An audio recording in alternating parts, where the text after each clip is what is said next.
Soumission. Un écrivain issu de la classe ouvrière raconte combien l'adaptation à l'école lui a été difficile.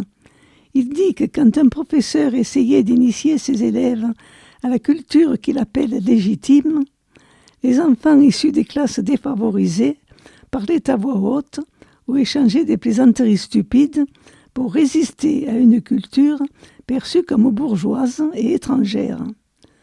S'adapter comme il l'a fait lui apparaît cependant comme un acte de soumission au système, une trahison de ce qu'il était au départ. Cette conception des choses me paraît bien étrange. Si par culture on entend un certain nombre de codes de conduite, différents suivant les milieux ou les origines, on peut très bien en apprendre plusieurs et être à l'aise partout. Ça simplifie la vie.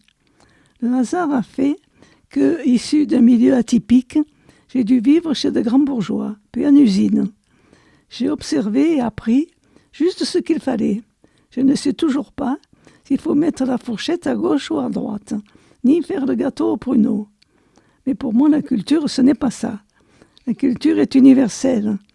Même si je n'ai pas les moyens d'aller dans de grands concerts ou d'acheter des livres précieux, je pourrais toujours lire et entendre de la musique, aller dans des musées. On n'a pas besoin de connaître l'histoire des religions, d'être architecte pour s'émouvoir devant une grande cathédrale, une mosquée ou un temple inconnu, ni de savoir peindre pour admirer la ronde de nuit.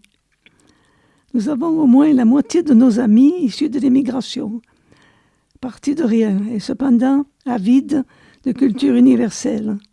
Ils avalent goulûment tout ce qui passe à leur portée, comme nous l'avons fait, ayant un savoir déséquilibré peut-être, mais combien précieux. Le meilleur exemple est cet enfant qui a eu le courage, tout jeune, d'aller à la bibliothèque municipale et de demander un livre de Shakespeare. La bibliothécaire, émue, lui a expliqué. Par la suite, il a échappé, par miracle et astuce, au four crématoire.